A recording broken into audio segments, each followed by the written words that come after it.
Every AI YouTube channel is freaking out over Anthropic's new /go command this week. However, my take on that is bad.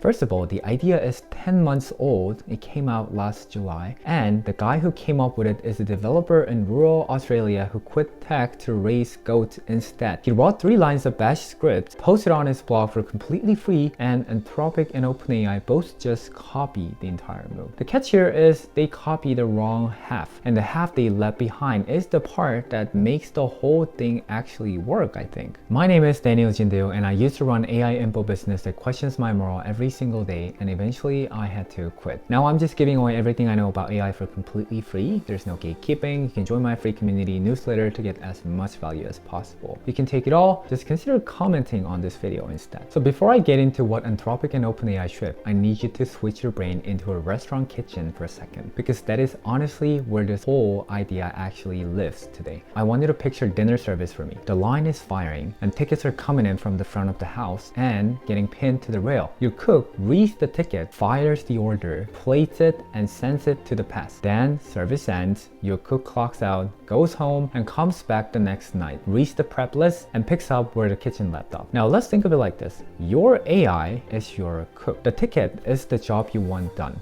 And the kitchen itself, which is your files, your Git history, your test results, all of that, that is the memory, not the cook's head, the kitchen. What that means is your cook is getting amnesia between services on purpose. And that is exactly the idea behind what Geoffrey Huntley posted on his personal blog last July. He called it the Ralph Wiggum Loop because it is comically very simple. So what that means is that what this loop is saying is feed your ticket to the AI, let it work, and then clock out. Then come back fresh and run it again until your test pass or until a script confirms the kitchen looks the way it should. That is the whole technique that I'm talking about. There's no SaaS, no subscription, nothing really fancy going on. Now, why does this actually work? Because the kitchen holds the state, not the cook. So if your cook screws up, you just look at the tickets and the test results to see what went wrong there. Your cook does not have to remember anything from yesterday. They just read the kitchen. Does that make sense? As you already know, AI chatbots have a problem with their memory. Their memory just does not work like ours as human beings. Let's go back to our kitchen analogy here once again. I need you to picture your cook again, but instead of clocking out, they just keep working straight through the night. Literally 12 hours in, the line is buried. Tickets are piling up on the rail, and your cook is plating the wrong dish to the wrong table, burning your steak because they forgot it was even on, right? And sending out food that was supposed to be sent back. That is what your favorite AI looks like in a long chat. The catch here is that when you keep talking to an AI in the same window, every failed attempt and every bad guess just piles up in his head. There's no delete button on that one, and the AI keeps reading its own math, and eventually it loses the thread. Geoffrey calls this context pollution, where the model gets stuck reading its own bad context over and over. So the fresh context loop is your cook clocking out at the end of service. When you start the next shift, your cook opens with a clean hat. The kitchen is still there, and the tickets and the test results are still pinned where the last shift left them. Your cook just reads the kitchen and gets back to work.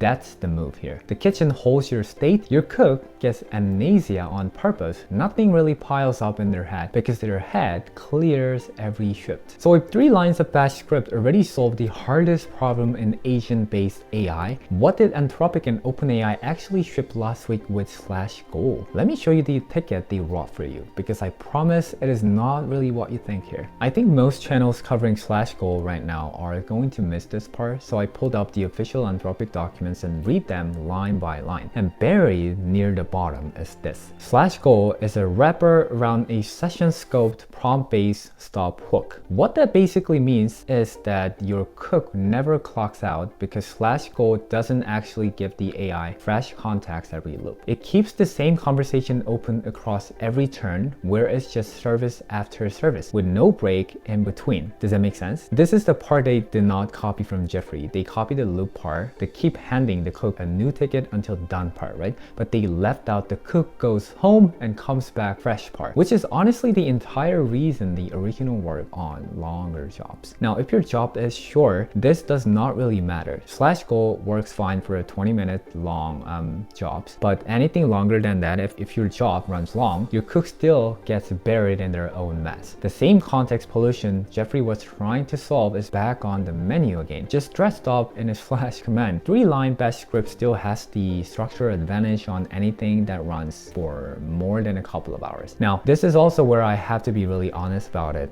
with you about something. Both Anthropic and OpenAI did add things to their versions that the original script does not have. I think it is worth saying out loud before I kind of shred them anymore. So each lab did one thing the bash script did not. Anthropic gave you a real expediter. The way it works is after every turn the AI takes, a smaller and faster cook reads the work and decides if your order is good to send out. That smaller cook is a different model. By default, it is Haiku for Anthropic or whatever small fast model your session is set out to use. The point here is the cook did the work doesn't get to grade their own food. Does it make sense? The expediter does. But here's the part I have to be really careful about with you, because this is honestly where most channels are going to oversell it. Your expediter does not actually taste the food. The Anthropic docs say it plainly. The expediter only reads what your cook surface in the conversation. So if your cook says I ran the test and they passed, your expediter reads that report and checks if it matches the ticket. It does not go to the line and run the test itself. I hope that makes sense. So Anthropic improved the structure of who decides done, different cook in the role on purpose, different judgment. But if your cook is confused or if your cook is lying, your expediter can still wave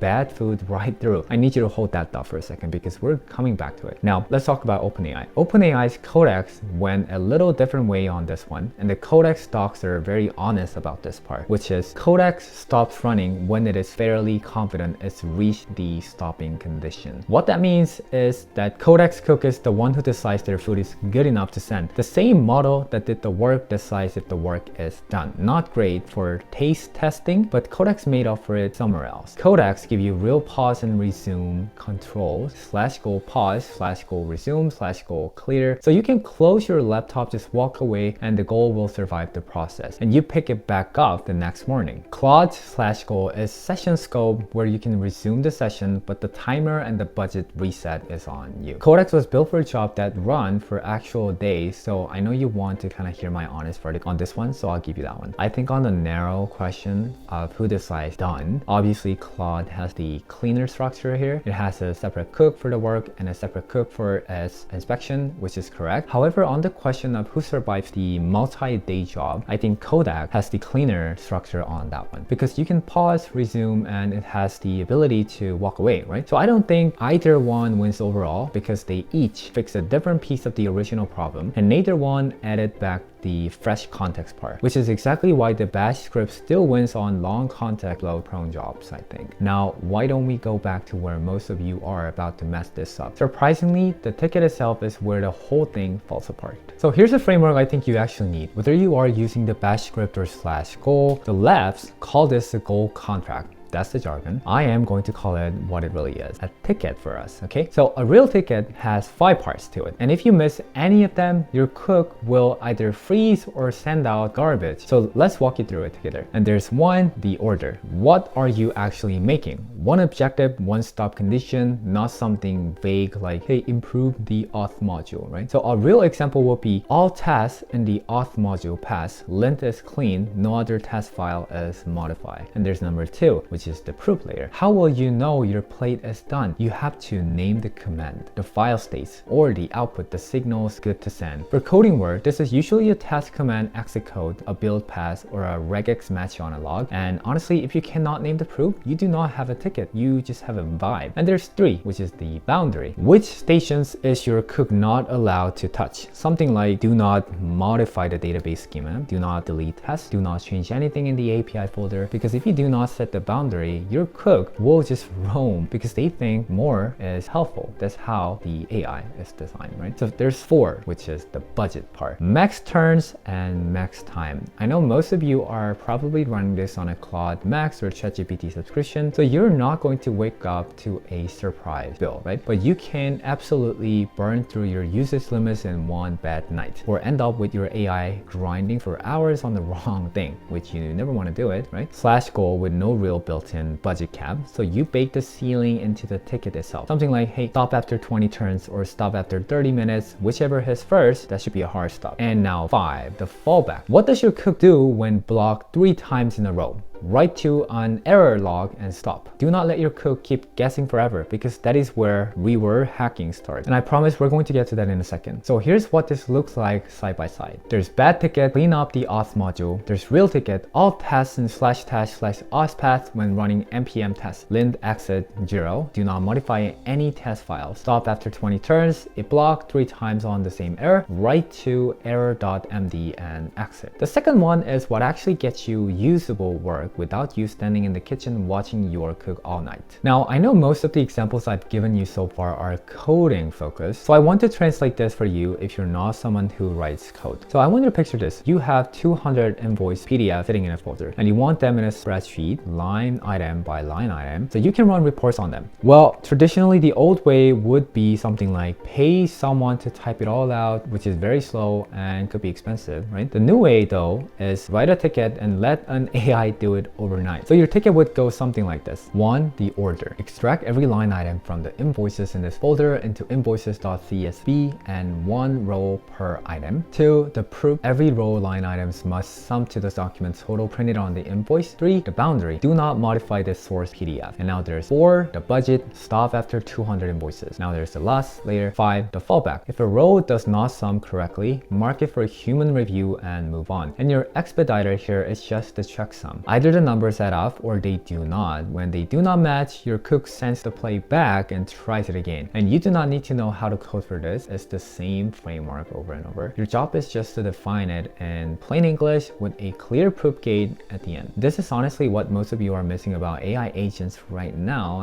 if I'm guessing correctly. The framework is not just for engineers. It works anywhere you can answer the question, how will I know this is done? So here's this warning I want you to hear before you run anything like this. And this is exactly the part I told you to hold on to earlier. Your ticket and your proof gates are more important than which AI you pick. I don't know if you remember what I said about Anthropic's expediter, where the smaller cook only reads what your working cook surface. What that means is it does not run the test itself. So if your working cook is confused, or if your cook figures out how to game the inspection, even Claude's separate expediter waves that play through. Does it make sense? So to give you a real example from the AI world, 1, you tell an AI agent, make the test pass. 2, if the tests are too hard to fix, the agent will sometimes just delete the failing test. And 3, because deleting the test technically makes them pass, the transcript says test pass and the expediter reads that test pass, and now the plate goes out and the garbage hits the table. That is reword hacking. Your cook found the shortcut to passing the inspection without actually making the food. In a real kitchen, this happens when your cook placed a simpler dish than what was ordered, hoping the expediter is too slammed to notice. Same exact dynamic that I'm talking about here. This is the trap that I think will burn most of you when you start running these loops. Your ticket can be perfect, your cook can be working hard, but if your proof gate is just weak, you're not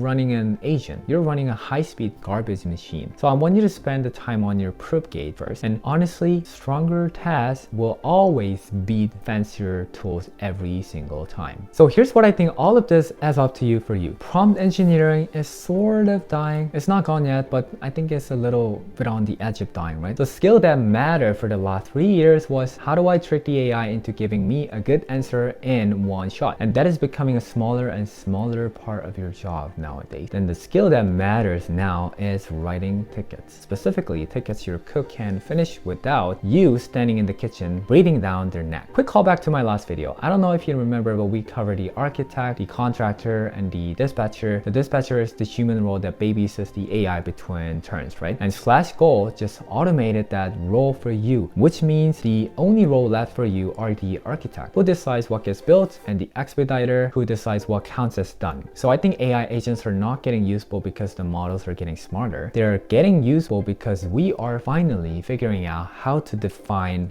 done. A developer raising goats in Australia figured out 10 months ago, and $2 billion, trillion AI labs are still catching up to him. So I need you to stop, sleep on the small stuff. Anyway, if you want the operator's ticket pack with all 8 ready to paste tickets I just covered, link is in the description. Anyway, that's it for today. If you want to see more, why don't you comment down below on what you want to see next, because that is how our channel runs. You ask, I build, we all learn. See you in the next video.